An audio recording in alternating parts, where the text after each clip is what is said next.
Okay, welcome all. Today we are going to solve some numerical on the basis of Newton's laws of motion from NEET CW 30 to 35 up to 47 and the remaining example from JEE from exercise first 20, 21, 22, 23 and 24. Okay, so we will start with the NEET examples. Number 32 example is a body is moving with an acceleration A under the action of force G. The weight of the body is, मतलब क्या है, इसमें क्या दिया है हमें, we have given acceleration of the body is A and under the action of force, उस body पे जो force act हो रहा है, that force is given by G. Okay, the force is given by what? G. Therefore, by Newton's second law,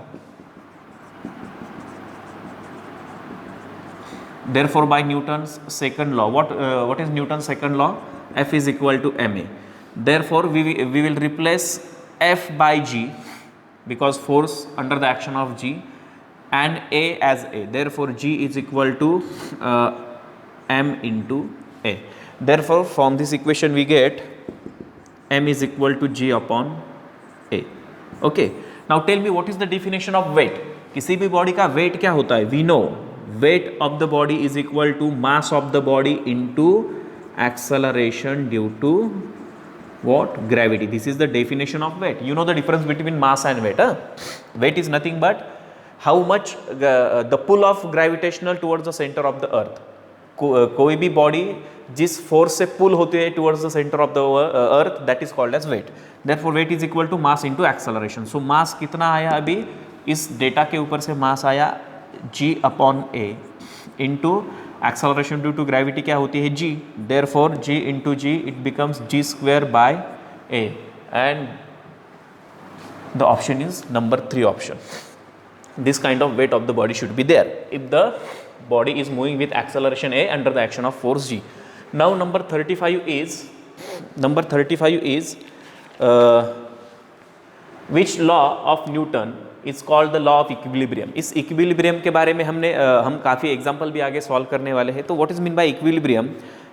जब भी हम किसी ऑब्जेक्ट को, when the object is viewed in an inertial frame of reference हमने पढ़ा है inertial and non inertial frame of reference, या पढ़ेंगे आगे जाके. तो इनर्शियल फ्रेम ऑफ रेफरेंस में क्या होता है कि आइदर वो जो ऑब्जेक्ट है either it remains at rest और continue to move at constant velocity. वो बॉडी आइदर रेस्ट में होगी या यूनिफॉर्म मोशन में होगी unless and until some external force is applied on it, जब तक हम एक्सटर्नल फोर्स उस पर अप्लाई नहीं करते. ओके, इस सिचुएशन में जो बॉडी होती है, the equilibrium means the zero net force acting on the body. कोई भी बॉडी अगर इक्विलिब्रियम में है उसका मतलब क्या है कि उसके ऊपर जितने भी फोर्स अप्लाई हो रहे हैं उन सब का मिला के जो नेट फोर्स है वो होता है जीरो. और यही चीज़ हमने किस लॉ में पढ़ी है? फर्स्ट, सेकंड और थर्ड. तो हमने फर्स्ट लॉ में पढ़ी है. देयरफॉर इसका ऑप्शन है न्यूटन फर्स्ट लॉ, क्योंकि न्यूटन फर्स्ट लॉ क्या कहता है? लॉ ऑफ इनर्शिया, कि जिसमें जो ऑब्जेक्ट रेस्ट में होती है वो रेस्ट में ही रह जाती है, जो यूनिफॉर्म मोशन में होती है वो यूनिफॉर्म मोशन में ही रहती है, जो एक पर्टिकुलर डायरेक्शन में होती है तो वो वही डायरेक्शन में हमेशा के लिए रहती है unless and until some external force is applied on the body. Therefore we can say the body is in equilibrium. So the answer is option number first, that is Newton first law of motion. Now number 36 is if action force acting on a body is gravitational in nature, the reaction force is, ये भी काफ़ी simple है, by Newton's third law, action reaction. जो action force होगा वही reaction force होगा. Okay, जो action force होगा वही क्या होगा? रिएक्शन फोर्स होगा. If the actional force is gravitational force then the reactional force is also gravitational force. Therefore its option is number 2, must be gravitational 2. Okay, next is question number 39. In which of the following cases the net force acting on the body is not zero? 4 options हमारे पास है, उसमें से हर एक option को carefully पढ़ के हमें ये बताना है कि किस केस में acting net force acting on the body is not zero. F net is not equal to zero, ये कंडीशन है हमारी. ये किस ऑप्शन में नेट फोर्स जीरो नहीं है? हमें पता है F net is equal to zero इसका मतलब क्या होता है, F net is equal to 0 का मतलब होता है न्यूटन सेकंड लॉ यहाँ पे अप्लाई करो तो M A is equal to 0, therefore A is equal to 0। किसी भी चीज़ पे अगर 0 फोर्स अप्लाई हो रहा है उसका मतलब, उसका मीनिंग क्या है कि उसका एक्सेलरेशन भी क्या होना चाहिए, 0। ये हमने पढ़ा है न्यूटन्स लॉज ऑफ मोशन में। Okay, because force is responsible for the acceleration, एक ऐसा सेंटेंस मैंने आपको कहा था। तो यहाँ पे फोर्स ही अगर 0 है तो एक्सेलरेशन भी ऑटोमेटिकली क्या होगा, 0। लेकिन हमें इस ऑप्शन में से क्या ढूंढना है कि किस केस में नेट फोर्स 0 नहीं है। तो 1 बाय 1 हम ऑप्शंस देखते हैं। पहला ऑप्शन देखो, a drop of rain falling down with constant speed. यहाँ पे मैं 1 बाय 1 डायग्राम बनाता हूँ। ओके, तो पहला क्या ऑप्शन है, a drop of rain. Suppose ये एक रेन ड्रॉप है, फॉलिंग विथ कांस्टेंट स्पीड, उसकी स्पीड क्या है, constant. Magnitude of velocity speed, okay, क्या है, कांस्टेंट है। तो अगर उसकी स्पीड कांस्टेंट है, अगर उसकी स्पीड कांस्टेंट है, देन एक्सेलरेशन क्या होगा, ये तो हमें पता है। If speed is constant then acceleration is 0। Okay, because acceleration is equal to rate of change of speed और rate of change of velocity with respect to time. लेकिन अगर स्पीड कांस्टेंट है, या फिर एक्सेलरेशन को हमने ऐसे भी डिफाइन किया है, change in velocity upon time. Okay, तो यहाँ पे वेलोसिटी तो बदल नहीं रही, स्पीड क्या है उसका कांस्टेंट है, therefore acceleration is 0, and if acceleration is 0 then net force is 0. That means in this case the force acting on the body is 0। लेकिन हमें ढूंढना क्या है, नॉट 0। नेट फोर्स क्या होना चाहिए, नॉट 0। तो ये ऑप्शन नहीं आएगा, सेकंड वाला option. A cork of mass 10 gram floating on the surface of water. ये वाटर सरफेस है, उसके सरफेस पे एक कॉर्क है जो फ्लोट कर रहा है इस डायरेक्शन में, सपोज फ्लोट कर रहा है। तो जब भी हम वाटर की बात करते हैं, वाटर सरफेस की बात करते हैं, तो जो फोर्स लिक्विड में जो फोर्स हम उसको जो नाम हम देते हैं उसको कहा जाता है अपथ्रस्ट फोर्स या बुयांसी फोर्स। दो नाम है उसके, यानी एक तो अपथ्रस्ट फोर्स या buoyancy force by Archimedes principal. सबने हाई स्कूल लेवल में आर्किमिडीज प्रिंसिपल पढ़ा है, वहाँ पे हमने बुयांसी फोर्स के बारे में पढ़ा है। तो ये फोर्स जो होता है वो ऊपर की तरफ लगता है, बुयांसी फोर्स या अपथ्रस्ट फोर्स, और नीचे की तरफ लगने वाला फोर्स क्या होगा, the weight of that cork, वो होगा mg। तो यहाँ पे न्यूटन्स थर्ड लॉ अगर हम अप्लाई करेंगे, एक्शन रिएक्शन लॉ, तो यहाँ पे भी हमें दिख रहा है कि दो फोर्सेस है जिनका मैग्नीट्यूड सेम है लेकिन डायरेक्शन अपोजिट है, तो इनको माइनस करना पड़ेगा। तो यहाँ पे भी दोनों का मैग्नीट्यूड सेम है, तो यहाँ पे भी नेट फोर्स बन जाएगा 0। ओके, यहाँ पे भी नेट फोर्स क्या बन जाएगा, 0 बन जाएगा, क्योंकि दोनों का मैग्नीट्यूड सेम है लेकिन डायरेक्शन अपोजिट है। तो यहाँ पे हम वेक्टर को माइनस करते हैं, लेकिन हम यहाँ पे मैग्नीट्यूड की बात कर रहे हैं, तो वहाँ पे भी नेट फोर्स क्या बन जाएगा, उनका 0 बन जाएगा। तो ये ऑप्शन भी नहीं आएगा, सेकंड ऑप्शन भी नहीं आएगा। Third option, car moving with constant speed. यहाँ पे भी आपने ये वर्ड देखा कांस्टेंट स्पीड, यहाँ पे भी ये ऑप्शन भी नहीं आएगा, क्योंकि स्पीड क्या है, कांस्टेंट। अगर स्पीड कांस्टेंट होती है तो एक्सेलरेशन क्या होता है, 0। पहले ऑप्शन में भी हमने वो पढ़ा है। अब रह गया नंबर 4, तो यहाँ पे आप एग्जाम के वक्त क्या कर सकते हो, आइदर आप इन तीन के बारे में अगर श्योर हो कि ये तीनों नहीं है तो डायरेक्टली आप इसके ऊपर ये ऑप्शन सिलेक्ट कर सकते हो, लेकिन इसको हमें यहाँ पे देखना पड़ेगा कि ऑप्शन क्या है। A pebble of mass 0.05 kg is thrown vertically upward. अब ये तो जाहिर सी बात है कि जब भी हम किसी चीज़ को ऊपर फेंकते हैं, ये हमने कहाँ पे पढ़ा है, वर्टिकली अपवर्ड मोशन में पढ़ा है, तो उसकी वेलोसिटी क्या हो जाती है, चेंज हो जाती है, कम हो जाती है। ओके, और एट हाईएस्ट पॉइंट इसकी वेलोसिटी क्या हो जाती है, 0 हो जाती है। तो इस केस में एक्सेलरेशन होता है, इस केस में एक्सेलरेशन होता है, 0 नहीं होता यानी कि होता है। अगर एक्सेलरेशन है तो दैट मीन्स वहाँ पे फोर्स भी काम कर रहा है। ओके, वहाँ पे फोर्स 0 नहीं होगा। तो this will be the our correct option, option number 4। Now here a block is A. Block A is held at rest against a smooth wall by application of force at P. The direction of force at P, मतलब एक block है, suppose ये board एक wall है और यहाँ पे एक ब्लॉक है, उसको हमने इस तरीके से पकड़ा हुआ है ऐसे। ओके, और ये जिस पॉइंट पे मैंने टच किया है वो P पॉइंट है। इमेजिन करो यहाँ पे ये क्या है, P पॉइंट है, वॉल की तरफ ऐसे। ये ऐसे दिखाया है डायग्राम में, लेकिन मैं यहाँ पे आपको ओरिजिनली ऐसे दिखा रहा हूँ। तो हो क्या रहा है, the direction of force at P, तो P एट पॉइंट P में किस डायरेक्शन में फोर्स अप्लाई होना चाहिए so that that block will not fall. तो यहाँ पे हम रिजोल्यूशन ऑफ वेक्टर की मदद लेंगे। तो देखो ये जो पॉइंट P है, इस पॉइंट P के बारे में हम बात करेंगे। ये जो ब्लॉक है उसका वेट किस डायरेक्शन में होगा, डाउनवर्ड डायरेक्शन में, दैट इज mg। और ये जो वॉल है उसकी नॉर्मल रिएक्शन किस डायरेक्शन में होगी, तो वो इस डायरेक्शन में होगी। नॉर्मल रिएक्शन, नॉर्मल का मतलब सबको पता है, ओके, काफ़ी बार हम पढ़ चुके हैं, क्योंकि ये बोर्ड से या वॉल से इस तरीके से अटैच है। मतलब अगर इस एग्जांपल में अगर मैं आपको समझाना चाहूँ तो इसका वेट डाउनवर्ड डायरेक्शन में जाएगा और उसकी नॉर्मल रिएक्शन में ऐसे फोर्स अप्लाई कर रहा हूँ ना, तो नॉर्मल रिएक्शन उसके अपोजिट डायरेक्शन में होगी। तो इस तरीके से ये होगी आपकी नॉर्मल रिएक्शन R, ओके। तो फिर नेट फोर्स की डायरेक्शन क्या होगी at point P? Net force की, ये दोनों फोर्स तो उनके हैं, तो हम जो फोर्स पॉइंट P पे अप्लाई करेंगे उसकी डायरेक्शन क्या होनी चाहिए? तो ये एक इन दोनों को अगर आप वेक्टर के कंपोनेंट अगर मान लो तो इनका जो रिजल्टेंट आएगा वो क्या आएगा, इस तरफ आएगा। लेकिन इस तरफ तो हम फोर्स अप्लाई करेंगे नहीं, तो मुझे इस तरफ भी उसको खींचना पड़ेगा। So this will be the direction of force, और ये किसके साथ मैच हो रहा है, ऑप्शन नंबर 3 के साथ। Therefore option number 3 is the correct answer. Now next question is, यहाँ पे मैंने 41 नहीं लिखा है, लेकिन ये JEE में 23 जो एग्जाम्पल है 23 नंबर का, और नीट में जो 41 नंबर का एग्जाम्पल है वो सेम है, इसलिए मैंने उसको यहाँ पे लिया है। A ball of mass m moves normal to a wall with velocity u and rebounds with the velocity v. The change in momentum of the ball during the rebounding is, और ये सारे ऑप्शन है, काफ़ी simple case है। Linear momentum, change in momentum के बारे में हमने पढ़ा है। तो ये वॉल है और एक जो ऑब्जेक्ट है वो u वेलोसिटी के साथ वॉल की तरफ जा रही है। नॉर्मल का मतलब परपेंडिकुलर, ये वर्ड काफ़ी इंपॉर्टेंट है। विद एन एंगल नहीं है, नॉर्मल का मतलब वॉल से पूरी तरीके से परपेंडिकुलर। अब ये जब यहाँ से यहाँ पे जाके कोलाइड हो गई तो वहाँ पे वो उसी डायरेक्शन में रिबाउंड हो गई, ओके, विद वेलोसिटी v। तो हमें पता है वेलोसिटी घटती है इन प्रैक्टिकल एप्लीकेशंस में। तो हमें यहाँ पे पूछा है चेंज इन मोमेंटम क्या है। तो मुझे सबसे पहले बताओ what is change in momentum. Change in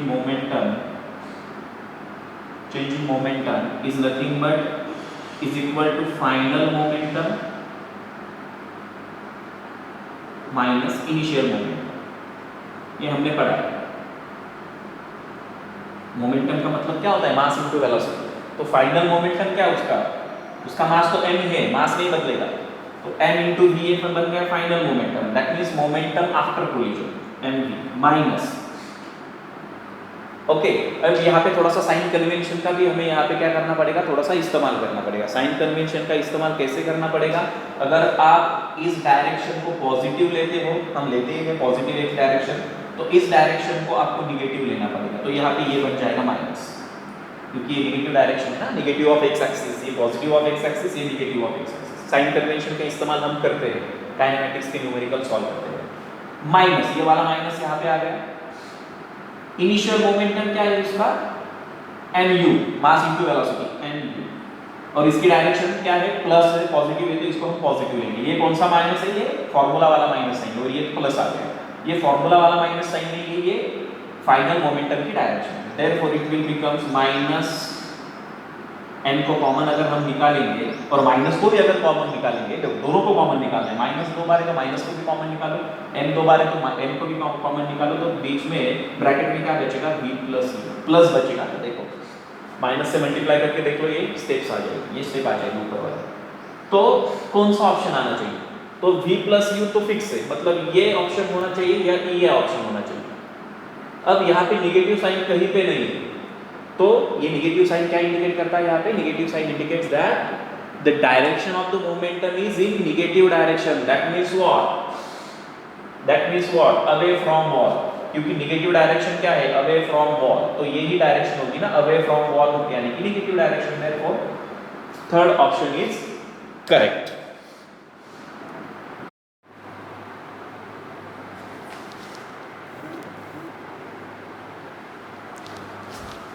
Okay, next question is number 47, CW 47 from NEET. P and Q horizontally push in the same direction a 1200 kg crate. P pushes with a force of 500 Newton and Q pushes with the force of 300 Newton. If the frictional force provide 200 Newton of resistance, what is the acceleration of crate? इसको पहले समझ लेते, काफ़ी simple example है। एक कुछ भी object है उसको नाम दिया है क्रेट, जिसका मास है 1200 kg।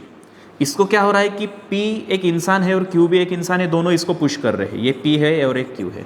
P का जो फोर्स है उसको मैं FP बोलूँगा, वो कितने फोर्स से उसको पुश कर रहा है 500 न्यूटन। और Q जितना फोर्स लगा रहा है वो है, उसको मैं FQ बोलूँगा, दैट इज़ 300 न्यूटन। अब यहाँ पे जिस सरफेस पे ये उसको पुश कर रहे हैं वो सरफेस क्या करता है, फ्रिक्शनल फोर्स उस पर अप्लाई कर देता है, मतलब फ्रिक्शनल फोर्स अप्लाई हो जाता है, फ्रिक्शन होता है ना वहाँ पे उस बॉडी का। तो वो जो फ्रिक्शनल फोर्स है वो भी हमें दिया है, मैं उसको बोलूँगा FF विच इज़ 200 न्यूटन। तो हमें यहाँ पे पूछा है what will be the acceleration of body, क्योंकि यहाँ से दो फोर्स लग रहे हैं, वहाँ से भी एक फोर्स लग रहा है, तो इस बॉडी का एक्सेलरेशन कितना हो। तो काफ़ी सिंपल है, पहले हमें F नेट निकालना पड़ेगा। टोटल फोर्स ऑब्जेक्ट पे कितने लग रहे हैं, 3 फोर्स है, ये दोनों एक ही डायरेक्शन में है तो इनकी एडिशन होगी, ये उनके अपोजिट है तो ये सबट्रैक्ट हो जाएगा। Therefore FP plus FQ minus FF which is equal to 500 plus 300 minus 200 which is equal to 600 newton. अब हमें एक्सेलरेशन निकालना है, तो बाय न्यूटन सेकंड लॉ क्या बताता है, by newton second law F is equal to ma। तो total F net यहाँ पे यूज होगा, तो F नेट है 600 इज इक्वल टू मास है उसका 1200 into A। Therefore A is equal to 600 upon 1200, 0 0 0 0 it will get cancelled, the answer will be 1/2, that is 0.5 metre per second square, that is option number 4। Okay, next is example number 20 from JEE, that is first exercise 20. An open knife edge of mass 200 gram is dropped from a height 5 meter on a cardboard. If the knife edge is penetrate distance 2 meter into the cardboard, the average resistance offered by the cardboard to the knife is। एक क्या है, एक cardboard है यहाँ पे, ये suppose एक cardboard है, इसके ऊपर एक ओपन नाइफ गिरता है। नाइफ को आप ऐसे ड्रॉ कर सकते हो जैसा आप चाहो, ये ओपन नाइफ है जो इसके ऊपर गिरता है। ओके, अब and open knife of edge mass, इसका जो मास है वो है 200 gram, is drop from height, कितने हाइट से इसको ड्रॉप किया है हमने, ये है 5 meter on a cardboard. If the knife edge is penetrate of distance 2 meter, अब ये कितना अंदर चला गया, ये 2 मीटर तक अंदर चला गया, मतलब टोटल डिस्प्लेसमेंट कितना हुआ 5 + 2 7, यहाँ तक वो अंदर चला गया ऐसे। ओके, ये यहाँ तक अंदर चला गया। Then what is the average resistance offered by, अब ये उसको अपोज करेगा ना। ओके, तो ये उसका रेजिस्टेंस जो होगा FR उसको हम बोलेंगे, average resistance offered by the cardboard, ये उसको रेजिस्टेंस ऑफर करेगा। ओके, इसीलिए इसी वजह से तो यहाँ तक आ गया वो, नहीं तो वो इसका रेजिस्टेंस अगर कम होता तो वो और अंदर चला जाता, क्योंकि ये डिपेंड्स करता है मटेरियल पे, कार्डबोर्ड किस मटेरियल से बना है। तो अब यहाँ पे भी दो तरह के फोर्स है, एक डाउनवर्ड डायरेक्शन में है फोर्स है। Okay, force is equal to mass into acceleration, एक डाउनवर्ड डायरेक्शन में है और एक अपवर्ड डायरेक्शन में। अपवर्ड डायरेक्शन में कौन सा है, resistance offered by the cardboard. तो इसको हम कैसे सॉल्व करेंगे, तो इसको सॉल्व करने के लिए हम एक थ्योरम का इस्तेमाल करेंगे जो हम लॉज ऑफ मोशन में पढ़ते हैं, that is work energy theorem. Work energy theorem क्या है, वर्क एनर्जी थ्योरम मैं यहाँ पे सिर्फ उसका फॉर्मूला लिखता हूँ, आपको पता चल जाएगा वर्क एनर्जी थ्योरम क्या है। Work done on the object और work done by the object is equal to change in kinetic energy. Total work done by the object or on the object is equal to change in kinetic energy, is equal to what, change in kinetic energy, change in kinetic energy, work is equal to change in kinetic energy। ये work energy theorem है या work energy principal भी इसको कहा जाता है। लेकिन अगर अब यहाँ पे अगर मुझे चेंज इन काइनेटिक एनर्जी का मतलब क्या है, initial kinetic energy and final kinetic energy, but here आपको इस एग्जांपल को देख के पता चल चुका होगा, here both u and v are 0, क्योंकि इनिशियली जब हमने उसको फेंका था, मतलब फेंकने वाले थे तब वो रेस्ट में था, यहाँ पर उसकी इनिशियल वेलोसिटी 0 थी। अब फाइनली जब वो कार्डबोर्ड के अंदर चला गया तब भी उसकी वेलोसिटी, फाइनल वेलोसिटी क्या हो गई, 0 हो गई। Therefore we can say that work done due to all is also equal to 0, is equal to 0 ना, क्योंकि काइनेटिक एनर्जी बदल नहीं रही है, जीरो है। देखो u भी जीरो है, v भी जीरो है, तो 0 माइनस 0 क्या हो गया, 0 हो गया। 1/2 mv² काइनेटिक एनर्जी का formula, m12 mv² for final kinetic energy minus 1/2 mu² for initial kinetic energy, but both u and v are zero, therefore work done is equal to what, 0। तो यहाँ पे work done क्या हो गया, 0 हो गया। अब हम वर्क का फॉर्मूला इस्तेमाल करेंगे, work for all is equal to force into displacement. ये हमारा जनरल फॉर्मूला है वर्क का, फोर्स इंटू व्हाट, डिस्प्लेसमेंट। अब यहाँ पे कितने फोर्स है, तो यहाँ पे दो तरह के फोर्स है। एक डाउनवर्ड डायरेक्शन में है, जब हम उस नाइफ को गिराते हैं कार्डबोर्ड के ऊपर, और ये कार्डबोर्ड जो रेजिस्टिव फोर्स उसको अप्लाई करता है वो अपवर्ड डायरेक्शन में है। तो उनकी जो डायरेक्शन है वो कैसे है, अपोजिट। तो मुझे डाउनवर्ड फोर्स बताओ पहले, तो डाउनवर्ड फोर्स को हम कैसे कैलकुलेट करेंगे, डाउनवर्ड फोर्स इंटू डिस्प्लेसमेंट मुझे बताओ। तो डाउनवर्ड फोर्स इंटू डिस्प्लेसमेंट होगा मास और वेट ऑफ दैट नाइफ, क्योंकि इसकी वजह से है ना डाउनवर्ड फोर्स, तो weight of that knife into its displacement. तो उसका डिस्प्लेसमेंट कितना हुआ है, ये यहाँ तक मत लो, ये डिस्प्लेसमेंट आएगा 5+2, क्योंकि वो नाइफ अंदर तक चला गया है, तो ये हो गया टोटल 7। तो ये बन गया displacement, force into displacement, force मतलब वेट, माइनस। अब माइनस साइन क्यों आया, क्योंकि इन दोनों की डायरेक्शन क्या है, अपोजिट है। तो माइनस FR कितना होगा, ऊपर की तरफ होगा, कितना FR तो हमें निकालना है, इनटू उसका डिस्प्लेसमेंट कितना होगा। देखो force into displacement, force into displacement, force into displacement, उसका डिस्प्लेसमेंट कितना है, ऊपर की तरफ 2, ये 7 मीटर, ये 2 मीटर, और ये वर्क कितना है टोटल, यहाँ पे हमने वो शो किया है 0। देयरफॉर इसको यहाँ पे लेके आओ, तो FR ये माइनस है, यहाँ पे आके प्लस हो जाएगा। So twice FR is equal to mg into 7। Therefore FR is equal to mg into 7/2। अब m क्या है, मास ऑफ नाइफ, कितना दिया है मास ऑफ नाइफ, 200 ग्राम। उसको किलोग्राम में कर लो पहले कन्वर्ट, तो किलोग्राम में वो आएगा 0.2 kilogram. 200 gram is equal to 0.2 kilogram, that means 200 into 10⁻³ into acceleration due to gravity हमें कितनी कहा है, कितना हमें लेना है, 10 into 7/2। So FR is equal to क्या हो जाएगा यहाँ पे, ये बन जाएगा 2, 10 into 0.22 divided by 2 into 7, 2 will get cancelled. So FR is equal to 7 Newton. So the resistive force offered by the cardboard is 7 Newton. That means first option. Okay. Next is example number 21 from JEE. An object of 3 kg of mass is at rest. Now a force of F is equal to 6t square I cap plus 2t j cap Newton is applied on the body object. The velocity of an object at 3 seconds is. तो हमें यहाँ पे force दिया है और mass दिया है, okay और हमसे पूछा क्या है, वेलोसिटी पूछी है after 3 second, at 3 second, okay और ये हमारे ऑप्शंस है। तो देखो यहाँ पे क्या है कि फोर्स दिया है हमें, force F bar is equal to 6t square I cap plus 2t j cap, ये वेक्टर फॉर्म हमें सबको पता, हम सबको पता है, और मास दिया है, mass m is equal to 3 kg। तो सबसे पहले हम एक्सेलरेशन निकालेंगे by newton's second law. What is newton's second law, F is equal to ma। अगर इसको वेक्टर फॉर्म में लिखूँ तो हम ऐसा लिख सकते हैं, therefore a is equal to F bar upon m। तो F बार की वैल्यू यहाँ पे पुट करो, 6t square I cap plus 2t j cap divided by m की वैल्यू पुट करो 3। This is our acceleration. तो एक्सेलरेशन यहाँ पे हमें मिल गया, ओके लेकिन हमें क्या फाइंड आउट करना है, वेलोसिटी। सो हम एक्सेलरेशन से वेलोसिटी कैसे फाइंड आउट कर सकते हैं, हम वेलोसिटी से तो एक्सेलरेशन फाइंड आउट कर सकते हैं by differentiating velocity with respect to time. तो इसके अपोजिट करना है तो मैथमेटिकल टूल्स भी हमें डेरिवेटिव के अपोजिट इस्तेमाल करना पड़ेगा, दैट इज इंटीग्रेशन। ये हम पढ़ चुके हैं, डेरिवेटिव के अपोजिट क्या होता है, इंटीग्रेशन होता है। तो यहाँ पे अगर मैं डेफिनेशन लिखूँ, a bar is equal to dv bar by dt, ये है डेफिनेशन ऑफ एक्सेलरेशन।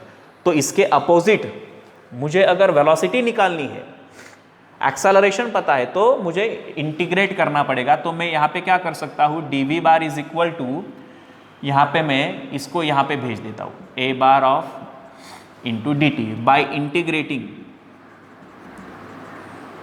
इसको हम इंटीग्रेट कर सकते हैं। तो integration of dv bar is equal to integration of a bar of dt, क्योंकि a बार हमारे पास है, ओके तो इंटीग्रेशन ऑफ dv बार आएगा v bar is equal to integration of A bar की वैल्यू पुट करो, क्या है ये पूरी वैल्यू ए बार है यहाँ पे 6t स्क्वायर प्लस 2t जे कैप, ये आई कैप और ये जे कैप डिवाइडेड बाई 3dt। अब इंटीग्रेशन के भी रूल क्या बताते हैं, रूल्स ऑफ इंटीग्रेशन, कि पहले हम इस 3 को सबको डिवाइड कर लेते हैं, तो यहाँ पे ये आ जाएगा 6/3 आ जाएगा 2t square J cap sorry I cap plus 2/3 into T J cap. और यहाँ पे मैं इंटीग्रेशन भी सेपरेट कर लेता हूँ, इसका dt अलग आएगा, इसका dt अलग आएगा। जैसे हम डेरिवेटिव सेपरेट करते हैं वैसे इंटीग्रेशन भी सेपरेट करते हैं। So v bar is equal to, यहाँ पे 2 बाहर आ जाएगा, और what is the integration of 2 square, यहाँ पे मैं फॉर्मूला लिखता हूँ, integration of x raise to n with respect to dx is equal to x raise to n plus 1 upon n plus 1। Exactly opposite करते हैं, जो हम डेरिवेटिव में करते हैं उसके एग्जैक्टली अपोजिट करते हैं। डेरिवेटिव में यहाँ पे माइनस करते थे, यहाँ पे प्लस करते हैं, तो यहाँ पे ये बच जाएगा, 2 तो बाहर आ गया, तो ये बन गया t raise to 3/3 I cap फिर भी वहाँ पे है, ओके, प्लस ये भी 2/3 बाहर आ जाएगा इंटू, अब t का क्या आएगा, t square by 2 J cap. So v bar is equal to ये 2/3 t square I cap plus 2 will get cancel 1/3 t square J cap. लेकिन हमें क्या पूछा है, we asked the velocity of an object after 3 second, therefore put t is equal to 3 second, therefore v bar is equal to, यहाँ पे अगर हम t की वैल्यू 3 पुट करेंगे तो 3 का क्या हो जाएगा, क्यूब हो जाएगा 37, that means 2/3 into 27 into I cap plus यहाँ पे उसका स्क्वायर बन जाएगा, दैट इज 9/3 जे कैप। तो यहाँ पे आंसर आएगा, ओके दिख रहा है, हाँ, तो यहाँ पे क्या आंसर आएगा, यहाँ मैं आंसर यहाँ पे लिखता हूँ। So v bar is equal to 9, okay, so 9 into 2 ये बन जाएगा 18 I cap plus 9/3 means 3 J cap. अब अगर आप ऑप्शंस अगर देखोगे, सही है ना ऑप्शन, ओके, तो कौन सा वाला ऑप्शन सही रहेगा, फर्स्ट वाला option, 18 I cap plus 3 J cap, that is the answer. Okay, so next our question is, a ball of mass m is thrown at an angle of theta with horizontal with an initial velocity u. The change in its momentum during flight in a time interval of t is, तो ये basically projectile motion का सवाल तो नहीं है, लेकिन projectile motion perform हो रही है, लेकिन सवाल तो ये चेंज इन मोमेंटम का है। So here suppose a ball of mass m is thrown like this, it will follow this trajectory, and we will show the velocity by drawing a tangent at any point, suppose here, okay, and it takes and it makes an angle theta. So we have asked, suppose the mass of ball is m thrown at an angle theta with a horizontal with an initial velocity u,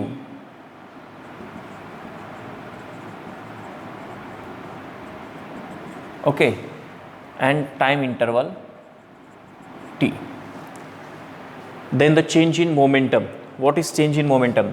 देखो सवाल काफ़ी simple है। Change in momentum, हमें पता है impulse की definition क्या होती है, इम्पल्स की डेफिनेशन होती है फोर्स इनटू टाइम, लेकिन हमने इसी इम्पल्स को चेंज इन मोमेंटम के फॉर्म में भी लिखा है, या हमें पता है चेंज इन मोमेंटम का मतलब होता है impulse, that is final momentum minus initial momentum. Therefore I will write here as dp, that is change in momentum is equal to force into time, magnitude की बात करेंगे अभी, so force into what, time. So here force, अब ये जो body है, ये जो बॉल है जो इस ट्रैजेक्टरी को कवर कर रही है, इस ट्रैजेक्टरी के थ्रू वो जा रही है, उस पर कंटिन्यूसली कौन सा फोर्स एक्ट होगा, एक ही फोर्स एक्ट होगा, ग्रेविटेशनल फोर्स, और उस बॉडी का मास इंटू ग्रेविटेशनल जो एक्सेलरेशन ड्यू टू ग्रेविटी होती है उसके प्रोडक्ट को ही हम फोर्स बोलते हैं। तो उसी का वेट इस पूरे पिक्चर में आएगा, that means mass of body into acceleration due to gravity into time, और कितना टाइम दिया है वो भी हमें दिया है t. Therefore the answer is what, m into g into t, that is first. Okay, next is a particle of mass m is initially at rest, is acted upon by a variable force f bar for a time interval of t. It begins to move with velocity u after the force starts acting. F is shown in graph as a function of time. Then तो यहाँ पे क्या है कि एक graph हमें दिया है, okay, that is force versus time graph and force versus time graph, okay. और यहाँ पे हमसे पूछा क्या है कि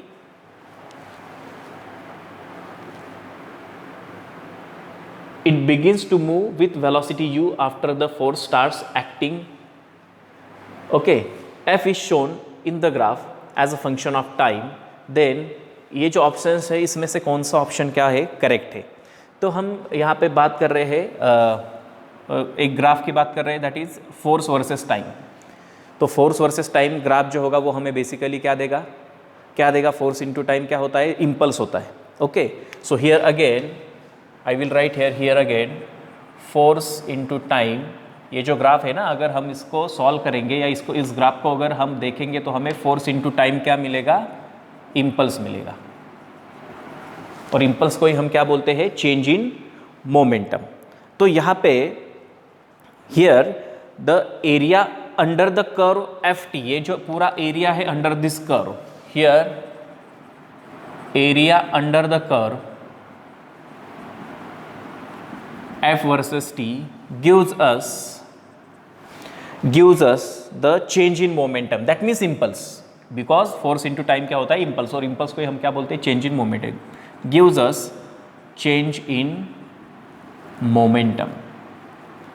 मतलब क्या, मतलब अगर मैं ये जो ग्राफ दिया है उसकी शेप के बारे में भी बात करेंगे, इसके अंडर जो कर्व है उसका अगर हम एरिया फाइंड आउट करेंगे तो मुझे वो चेंज इन मोमेंटम मिलेगा। मतलब इस यहाँ पे जो मोमेंटम है और यहाँ पे जो मोमेंटम है, ये पूरा जो एरिया है ये मुझे क्या देगा, चेंज इन मोमेंटम के बारे में जानकारी देगा। दैट इज अब ये कौन सा शेप है, that is area of ellipse. ये आधा इलिप्स है, पूरा नहीं है, ये क्या है, आधा इलिप्स है। और इसका जो पूरा इलिप्स होता है उसका एरिया होता है area of ellipse, that is and is given by area of ellipse, that is pi into a into b, where a and b are the major and minor axis in the ellipse। Ellipse में आपने देखा होगा shape, आपने अगर ellipse का shape देखा होगा geometry में, तो उसमें दो एक्सिस होते हैं। जैसे सर्कल में रेडियस होती है वैसे इलिप्स में दो एक्सिस होते हैं, एक माइनर होता है जिसकी लेंथ छोटी होती है और एक मेजर होता है जिसकी लेंथ बड़ी होती है। तो यहाँ पे तो हमें सिर्फ हाफ एरिया चाहिए क्योंकि ये आधा ही इलिप्स है, therefore half area is equal to, तो इसको हमें 2 से डिवाइड करना पड़ेगा। तो ये एक्चुअल हम यहाँ पे यूज़ करने वाले हैं, ये पूरा इलिप्स के लिए है, लेकिन हमें हाफ ही इलिप्स दिया है तो हमें हाफ ही एरिया वहाँ पे मिलेगा। अब यहाँ पे हमें ए और बी की वैल्यू पुट करनी, तो ए की वैल्यू क्या है, तो सपोज ए को मैं एफ, ये जो छोटी लाइन जो होती है वो ए वाली होती है और ये जो बड़ी लाइन होती है वो बी वाली, मतलब मेजर एक्सिस और माइनर एक्सिस। इसको मैं यहाँ से ऐसे ड्रॉ करता। अब मुझे यहाँ से लेकर यहाँ तक का एरिया चाहिए, ओके। तो यहाँ पे हम क्या करेंगे, फिर ए की वैल्यू क्या आएगी, तो ए की वैल्यू कितनी है, maximum f0। Here a is equal to f0 and b is equal to, तो b की वैल्यू क्या आएगी, ये t है, ये पॉइंट जो है इस पॉइंट की वैल्यू t है। तो मुझे जो t लेना पड़ेगा अभी, वहाँ पे मैं t लूँगा, b की वैल्यू लूँगा कैपिटल T/2। t की वैल्यू क्या लेंगे हम, मतलब b की वैल्यू क्या लेंगे, b क्या है, मेजर एक्सिस है, तो उसकी वैल्यू क्या लेंगे हम, T/2। और इस वैल्यू को अगर हम यहाँ पे पुट करेंगे तो ये एरिया बन जाएगा पाई इंटू वॉट, ए की वैल्यू कितनी है, f0 इंटू b की वैल्यू क्या है, T/2 और डिवाइडेड बाई ये वाला 2, तो ये बन जाएगा पाई f0 T/4 and which is the correct option. हाँ, तो अभी तक ठीक है, यहाँ पे अभी इसके ये ऑप्शन यहाँ पे m मिसिंग है। तो अब यहाँ पे फाइनली हम क्या करेंगे, चेंज इन मोमेंटम का फॉर्मूला यूज़ करेंगे। तो चेंज इन मोमेंटम का फॉर्मूला क्या है, यहाँ पे now by a formula, by using formula of change in momentum, क्योंकि हमें वो पूछा, ये तो u आ गया, सॉरी ये एरिया आ गया, मतलब इम्पल्स आ गया ft, ओके। तो यहाँ पे ft आ गया मतलब इम्पल्स आ गया। अब इम्पल्स क्या होता है, change in momentum is equal to क्या होता है, इम्पल्स, ओके। तो इम्पल्स तो हमें मिल गया अभी इससे, तो इम्पल्स क्या आ गया हमारा, मैं यहाँ पे लिख लेता हूँ पाई f0 t/4। अब मोमेंटम, चेंज इन मोमेंटम मतलब initial momentum minus final momentum. तो इनिशियल मोमेंटम क्या था, the body is initially at rest, मतलब उसकी इनिशियल वेलोसिटी 0 थी, तो इनिशियल मोमेंटम 0 था। सो इनिशियल मोमेंटम मतलब final momentum minus initial momentum, but u is 0 because body is initially at rest, therefore mv is equal to